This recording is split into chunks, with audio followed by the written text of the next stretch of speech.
안녕하세요. 저는 마흔이라고 합니다. 오늘 제가 좀 말씀드릴 거는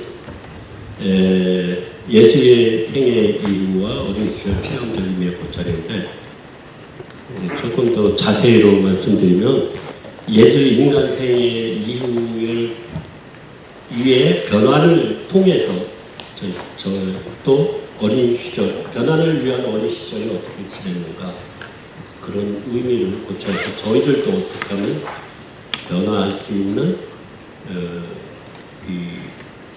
시나리오를 좀 잡을 수 있지 않을까 해서 생각을 해보게 됐습니다.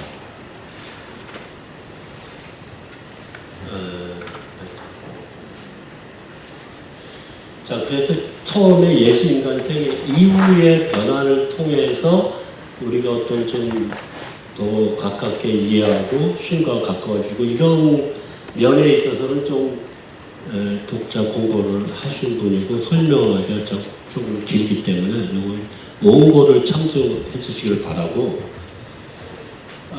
그 다음에 이제 말씀드리기 전에 이 변화에 대한 저희 원고의 기본 맥락에 깔린 키워드는 변환이라는 키워드로 갖고 있습니다.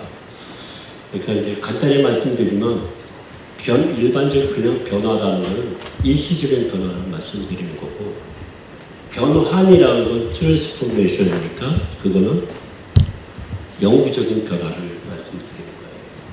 그래서 실제로 진짜 영구적인 변화라는 건 영적 변화를 얘기하고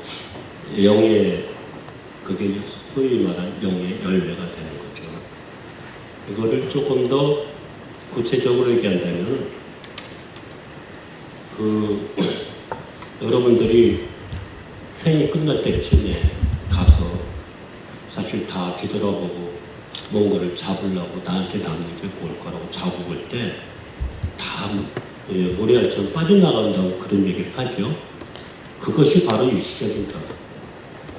근데 손바닥에 남는 것이 있을 때 그 남는 것이 영구적인 변화라고 생각하시면 됩니다. 이런 변화이 영구적인 변화라는 것은 이 변화이 있는 것은 영적인 변화라는 것은 결국 죽기 전에도 나의 죽음의 여한을 얻게 될 것이고 그리고 죽고 난 다음에도 남는 유일한 우리가 가질 수 있는 영적 가치라고 생각하시면 되겠죠.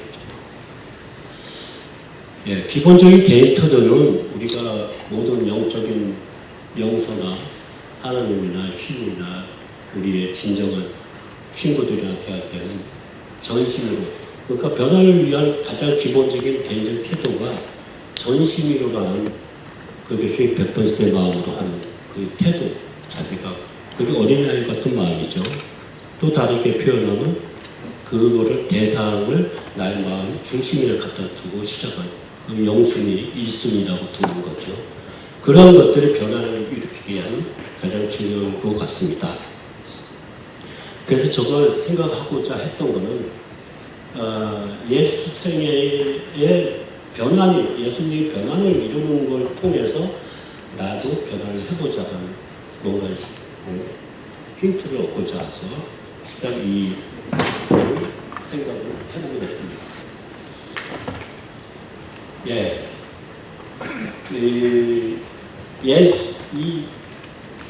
요 밑에에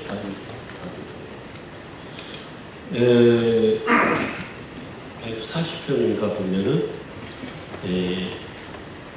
우주 아버지의 신성한 본성과 사랑 넘치는 퍼스널리티 태도를 드러나게 하는 그러니까 일종의 신을 닮고자 하는 그런 마음이죠. 그런 것이 드러내기 가장 도움을 주는 것이 예수님의 가르침이나 설교보다도 예수님 삶 그 자체를 얘기해요.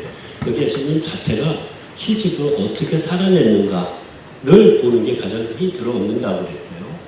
그래서 제가 이제 예수님 삶을 집중하게 됐어요. 예수님 삶을 집중하다 보니까 그러면 예수님은 끝까지 인간의 삶으로부터 인간으로서 끝까지 살아내려고 늘 노력을 하신 분이에요. 그렇다면 인간의 관점에서 과연 영적인 변환이라는 게 시작이 어딘가를 생각해 볼 때 우리가 가장 쉽게 파악하고 중요한 그 시점이 바로 어린 시절이더라고요.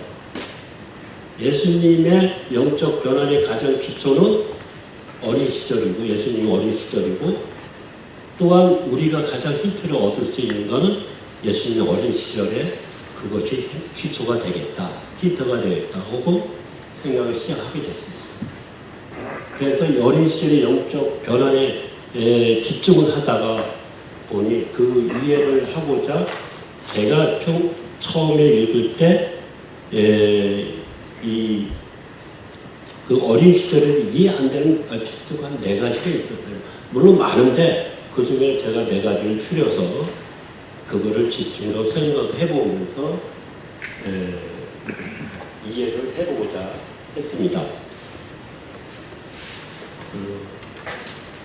그래서 예수 어린 시절의 에피소드 4가지를 얘기하는데 어떤 부분이 있냐면 첫 번째는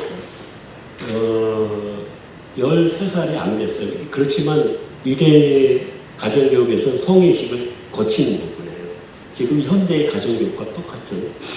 그런데 그 가정교육, 그러니까는 13살이 되기 직전인데 성전에 가서 토론을 하는데 거기에 사제나 선생님, 학자들이 기라상 같은 분이 좋은데 거기서 자기가 질문하고 토론을 같이 참석하는데 이 아이의 마음에 자기를 드러내고 싶은 마음이 없다는 거예요.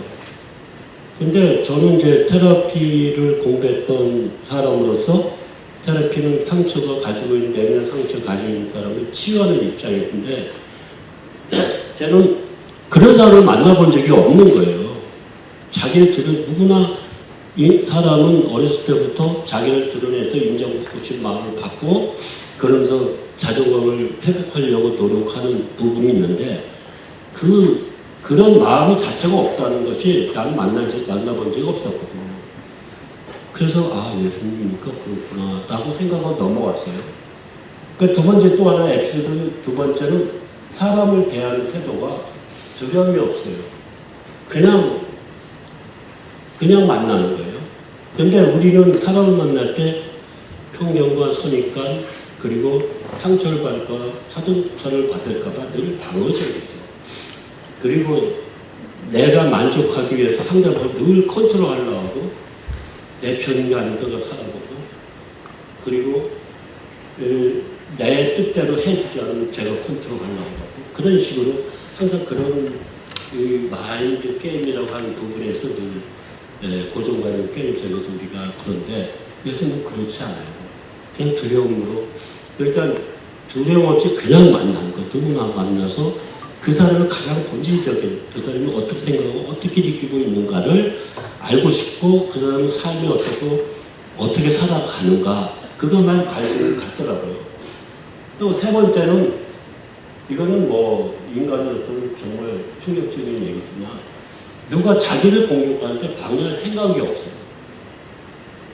주변에서 누가 어렸을 때부터 그렇게 돼버린 상황으로 이것 또한 이해가 안 되죠. 네 번째 질문들을 하는데 첫 번째 토론할 때 질문을 하는데 어른들 사이에서 자기가 질문을 하는데 이 얘기가 이란에서 나오는 얘기거든요. 이대 선생들에게 생각을 자극하고 가슴을 탐구하는 질문을 통해서 자기 가르침도 같이 얘기하고 또 이제 동시에 많은 사람들이 어른들 가르침에 도전을 주고 거기에 참석하는 모든 분들에 그리고 자기 자신의 가르침도 제시하고 늘 공정하고 사려 깊고 이렇게 질문을 항상 얘기할 수 있는 그게 13살이 안 된 그 당시에 한 질문이에요. 그러니까 우리 관념으로 저 같은 관념으로 도저히 이해가 안 되는 거예요. 그 다음 이제 저 개인적으로 제 자체가 이제 앞으로 이 어린 시절을 가정교육에 대해서 제가 말씀드리기 전에 저는 아이들 키워본 적은 없어요. 근데 제 자체가 어린 시절부터 키우면서 살아가면서 명상을 하고 이런 과정 속에서 제 안에 항상 다른 내가 원하지 않는 또 다른 것이 나를 조종하는 걸 느끼게 되고 그걸 치유하고자 그 내면의 깊은 상처나 이런 것들을 갖고 내가 늘 불안하고 행복하지 않은 거예요. 그래서 명상에 깊이 다가오다 보니까 이걸 치유하는 걸 느껴서 테라피를 배우게 되고 테라피를 받아서 제가 치유하게 됐고 또 다른 사람을 치유하면서 알게 된 게 내 어린 시절이 너무 중요하고 그것부터 시작된 게 지금 성인이 돼서 늘 나를 끌고 가는 조종하는 무엇이 있구나 이런 걸 알게 됐어요. 그러니까 어린 시절이 너무 중요하다는 걸 뼈저리게 저 스스로가 제 인생 속에서 알게 됐죠. 그러면서 한국의 현실 상황의 이 가정교육은 여러분들이 좀 기준도 없고 어떻게 해야 될지도 모르고 젊은 사람이 패닉에 빠져요. 아이들을 가르치려면 이런 전반적인 상황이 사회적인 문제로 엄청나게 지금 현재 일어나고 있고 그러니까 가정교육에 대한 어떤 모델이 없어요. 그런 상황이고 그러니까 부모교육은 늘 과잉이고 훈련도 안 되고 훈련이 안 된다는 것은 어른이 고루민에서 알려줘야 될 어린이한테 애월이고 고스란히 갈등을 해야 되니까 아이들은 갈등에는 분노가 오고 그 안에는 인성이 깨지고 이런 상황으로 가게 되는 이 현실 상황을 얘기를 하는 거죠. 그거 자립이 아니고 의존성으로 만들고 늘 그런 식이나 그러니까 자녀가 점점 분노 쌓이고 이렇게 되면서 사회를 나가게 되죠. 자, 현실 상황이에요. 그런데도 도대체 트라우마가 없는 사람이 있다는 것이 저한테는 납득이 안 됐어요. 근데 그게 바로 예수님이더라고요. 자, 그래서 그 어린 시절에 포커스를 하고 보다가 보니까 자연스럽게 그때 예수님의 가정교육이 뭐였지 생각하고 그게 바로 유대인의 가정교육인 거예요. 근데 유대인 가정교육을 공부를 하게 됐어요. 그때 10년 전에 한국에서 이미 그게 유행한 적이 있더라고요. 그러니까 그 당시에 젊은 친구들이 의식 있는 친구들이 뭔가를 찾은 거예요. 기준을, 모델을 찾은 거예요. 한참 유행을 했더라고요. 저도 뒤늦게 와서 책을 찾아서 보게 됐는데 이 유대인의 가정교육이 굉장히 특별히 여러분 꼭 이제 여러분의 손자나 아들이나 꼭 있을 텐데 스스로를 위해서도 참 좋은 것 같아요. 유대인의 교육법에 대해서 좀 많은 한 번씩 읽어보시기를 바라고. 그런데 유대인의 가정교육이 지금도 계속 이어지고 있더라고요. 그러니까 유대인들이 노벨상 받은 세계 15%를 받고 1,500만 밖에 안 된다고 그러더라고요. 그게 세계를 지금 잡고 있잖아요, 모든 게. 근데 그 유대인의 그 가정교육에 7단계가 있더라고요. 영화부터 해가지고 5살을 될 때 엄마가 5살까지 키우고 7살부터 6살부터 아빠가 책임을 키워요. 그러니까 그게 이제 엄마로 통해서 애착관계, 이게 발달심리에 나온 애착관계인데 이거는 충분한 사랑을 통해서 사랑으로서 자존감이 충만해지는 그 시기죠. 그러니까 그 애착관계와 가장 중요한 게 사실은 자존감이라는 거예요. 이거는 사랑과 훈육과 지혜가 같이 잘 해야지만 생겨나는 건데 자존감이라는 것은 일반적으로 우리가 얘기하는 자존감 얘기하는 그거와 다르게 이상적인 자존감을 얘기해요. 그것이 애착관계를 통해서 어린아이의 충분한 사랑을 통해서 사랑과 존중이라는 걸 통해서 그 자존감이 생겨야 되는데 그거라는 것이 자신을 있는 그대로 인정할 줄 알고 또 사랑할 줄 아는데 스스로를 내가 말르든 귀든 뚱뚱하든 상관없이 그게 있는 그대로 받아낼 수 있고, 그리고 자기가 사랑받을 만한 가치가 있는 소중한 존재라는 걸 인식할 줄 알고, 그리고 자신의 능력이나 사람이라고 믿고 존중하는 그 마음이 자존감인데, 이게 형성이 되는 시점이 이게 한 사람, 우리가 세상도 하면 8 간다는 얘기는 알죠. 그런 것처럼. 그리고 유대인의 가정교육이 이게 철저하게 잘 이루어지고 있고, 두 번째는 대화법이나 하브루터라고 해서 책이 많이 나와 있습니다. 하브루터라는 건 프렌드십 그룹이라고 갈릴리오 방언 아람어 뜻이라는데요. 그건 끊임없이 질문합니다. 우리는 가르치고 지시하잖아요. 그들은 그런 게 없고 늘 질문으로 스스로 깨닫게 하고, 하나의 정답을 하는 게 아니라 많은 답을 얘기를 해주고, 스스로가 창의롭게 스스로가 생각해서. 그러니까 지금 시대에는 창의성, 옛날 산업시대가 다르고 창의성이 없는 데를 살아나기가 어려울 때예요. 진짜 가장 필요한 그 질문법을 통한 지성을 개발하고 영성을 개발하고 사회성, 모든 거를 어린 시 성인식이 13살 되기까지 전에 다 같이 이루어집니다. 자, 그리고 그래서 예수님 예언서에 나오는 예수님의 어린 시를 가장 중요한 부분을 강조를 했어요. 그게 뭐냐면 그의 사력을 깊은 적이, 예수님이 끊임없이 질문을 하니까 부모들이 너무 정말 어떻게 감당이 안 될 정도로 했지만 부모들의 답변을 이루어줬고, 그리고 그 요셉과 마리아 부모죠. 요셉과 마리아는 그 질문에서 그와 함께 토론하고 그 문제에서 만족스러운 답을 찾으려고 모든 노력을, 모든 것을 강구해서 답을 모색했다고요.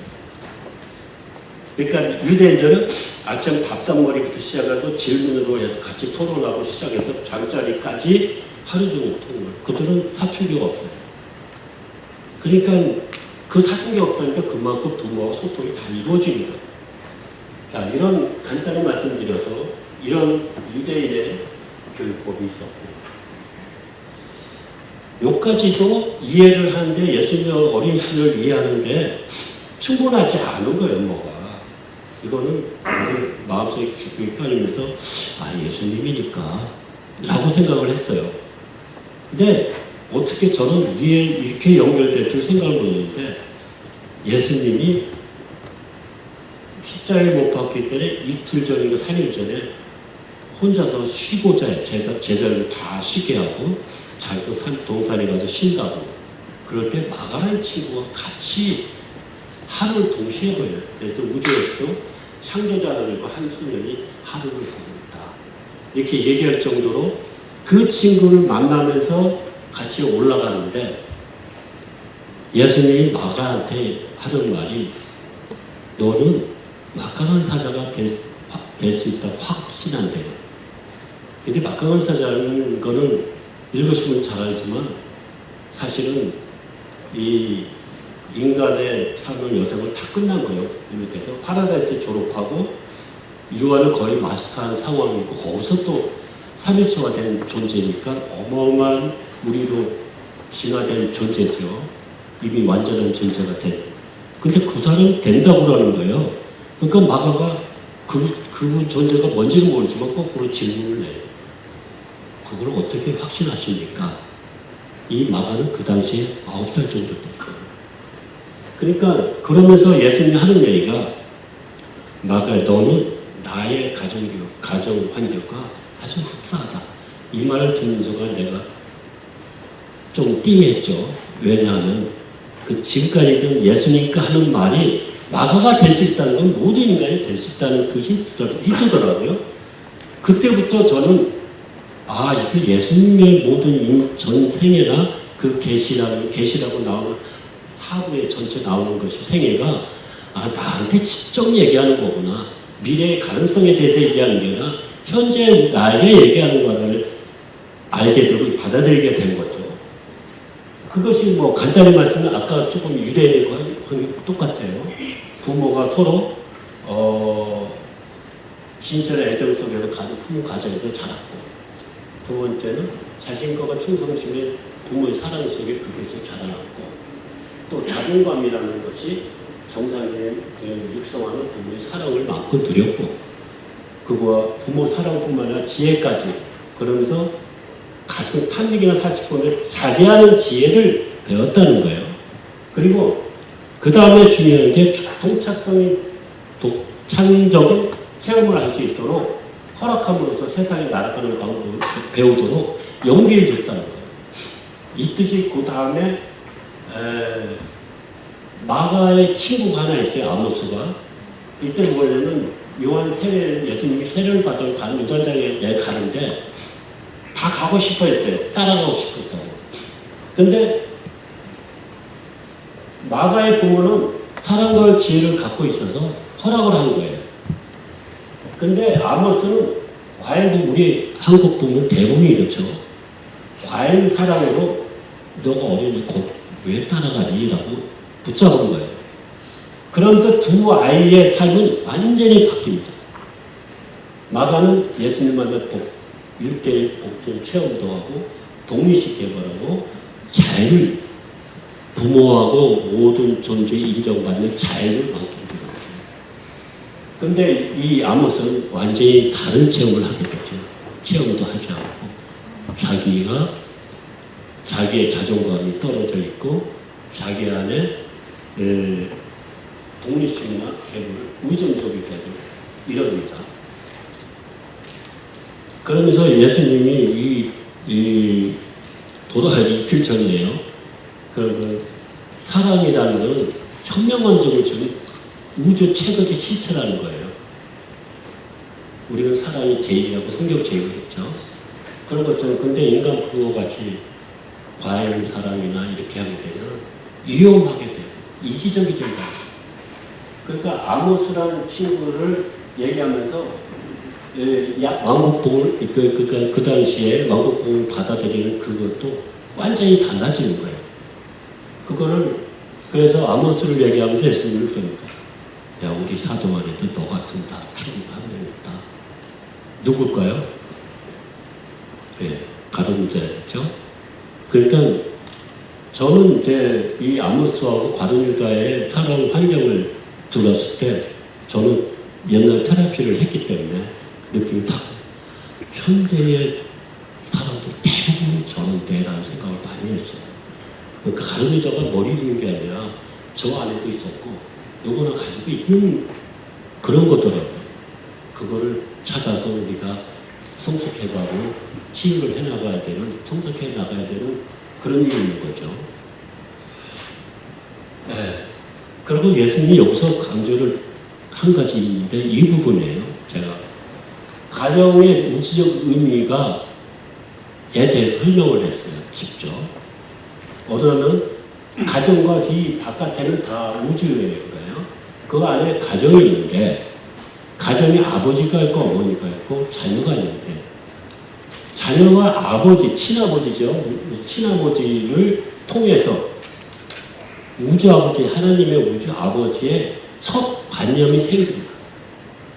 그러니까 아버지로부터 그렇고 우주 아버지의 연장이 되는 거예요. 그러니까 가정의 이 하나의 교육이 우주로 확대될 수 있는 바로 처음의 시발적인 가정일 거예요. 엄마의 보살핌으로 우주에 대한 첫인상이 났어요. 조금 아까 벨라도 얘기했지만 우주에 대한. 그러니까 어머니의 보살핌으로 충분히 받은 친구들은 어렸을 때 우주에 대해서 엄마의 품과 같이 느껴지겠죠.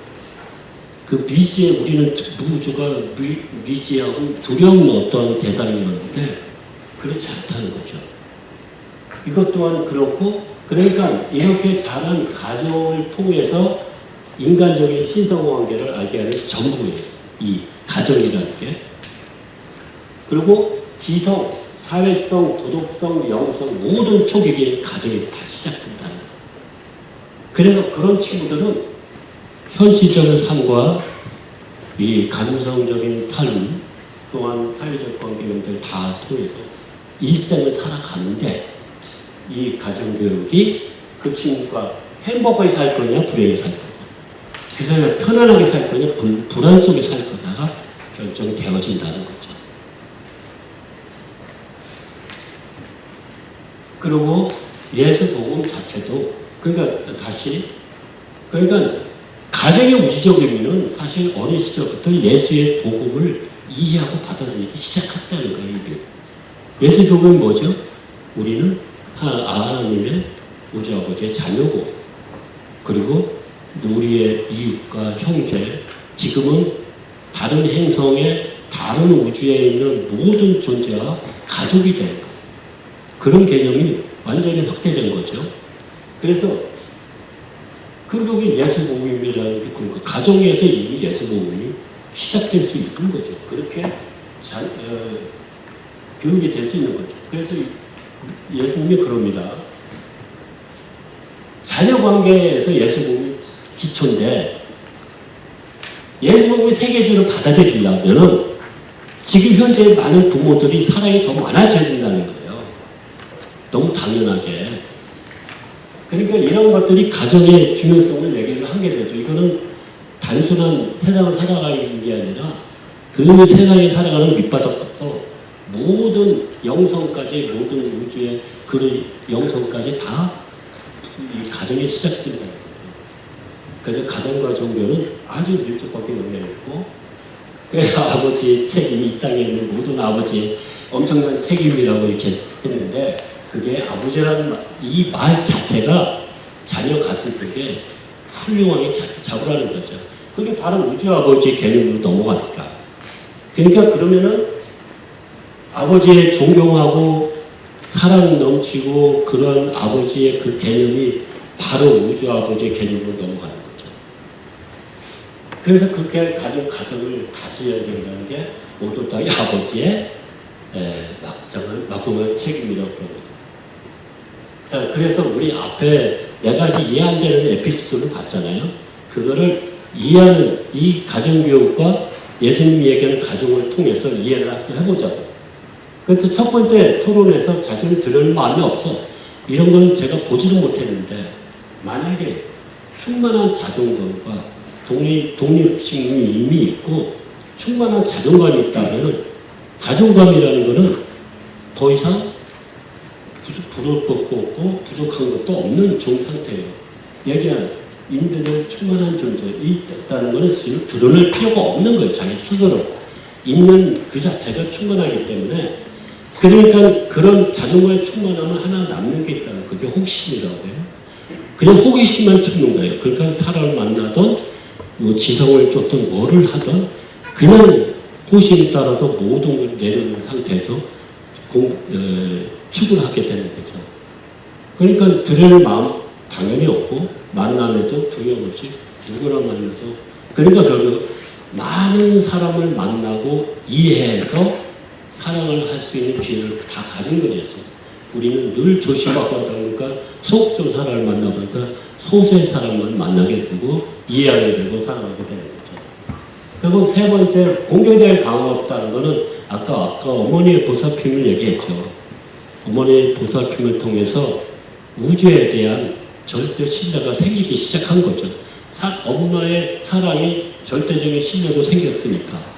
그러니까 그런 경우라면 당연히 내가 우주에 대해서 절대적 신뢰가 생겼으면 그 안에 있는 모든 형제는 형제가 되고 가족이 되는 거죠. 그런 개념으로 이미 시작이 된 거죠. 그 네 번째 에피소드에 보면 질문, 그렇게 날카로운 질문이 될 수 있었던 거고 그거는 정말 어린 시절 부모가 끊임없이 대답하고 모든 방법으로 대답해주고 하루 종일 대답하고 지칠 정도로 그래도 대답해주고 근데 유대인의 교육부에 보니까 실제로 가정교육이 그렇게 제대로 된 가정교육을 다 그렇게 하고 있더라고요. 그러니까 질문이라는 게 이 지성을 풀로 돌게 해주는 그게 있잖아요. 질문 받았을 때는. 그러니까 이 주의식 이런 거는 지성이 살아남질 않아요. 그리고 질문을 할 줄 알려면 어느 하나의 이 문제에 대해서 다각적인 방면을 확인하고 배우고 가르치고 깨우치게 하게 되는 그런 힘들이 있어요. 그래서 한국 번역책 때 보면은 한 단락을 보고 100개의 질문을 만들어내는 연습을 하더라고요. 그게 만들어지기도 하고요. 자, 그래서 이 6살 미치지 못한 아이가 이렇게 탁월하고 샤프하고 엄청난 그런 질문을 할 수가 있었던 거라는 게 훨씬 다가오게 되더라고요. 예, 그래서 마지막으로 그 에피소드를 통해서 제가 새로운 이해가 생긴 거 하나는 예수의 삶은 우리가 테라피적인 관점으로 그러니까 테라피적인 관점이라는 것은 상처받은 사람의 관점으로 보면 접근이 안 돼. 이해가 어려워. 근데 예수님이 얘기했던 정상적인 가정교육의 관점, 예수님이 얘기하는 정상적인 가정교육이라고 했어요. 우리가 하면 건강한 가정교육이죠. 자존감이 충만한 가정교육이죠. 그런 관점으로 돼야지 이해가 될 수 있었고 그 기관이 이 계시서가 훨씬 받아들이고 그런 세계도. 그러니까 정상적인 가정교육에 대해 예를 들면 우리가 일반적으로 건강하다고 하는 거는 보통 병이 없다고 서양적인 소극적인 정의가요. 근데 실제로적인 건강이라는 거는 병이 없을 뿐만 아니라 더 건강해질 수 있는 플러스적인 영역이 무궁하게 있는데 그런 것처럼 이 정상적인 가정교육에는 상처가 없을 뿐만 아니라 자존감이 있으면 상처가 다 치유가 되죠. 그러니까 있을 뿐더러 더 건강한 이 가정교육으로 생길 수 있는 그것이 이 자기들도 가지고 있다. 그 관점으로 보면 좋겠다라는 얘기죠. 제가 아까 말씀드린 어린 시절의 전쟁이나 좀 인간적으로 훨씬 다가왔다. 그래서 그러면은 마지막으로 제가 이미 어른이 된 우리에게 가정교육 얘기하면 어떡하냐 이렇게 얘기할 수 있잖아요. 우리 다 지났는데 지금이라도 그 가정교육을 통해서 내 안에 이해가 점점 더 되면서 자기가 이해되고 또 존중하고 신뢰하고 더 사랑하게 자존심을 회복할 수도 있고 또한 타인에게도 또 우리가 사랑을 표현할 수 있고 더 적극적으로 할 수 있는 삶, 나 자신 할 수 있으면 타인도 더 할 수 있게 쉽겠죠. 그리고 사실은 이제 지금 여러분들이 유런시아 독자가 된다면은 저희들은 이미 신성한 부모를 만나게 될 것이고 만난 사람들 있잖아요. 지금부터 시작이죠.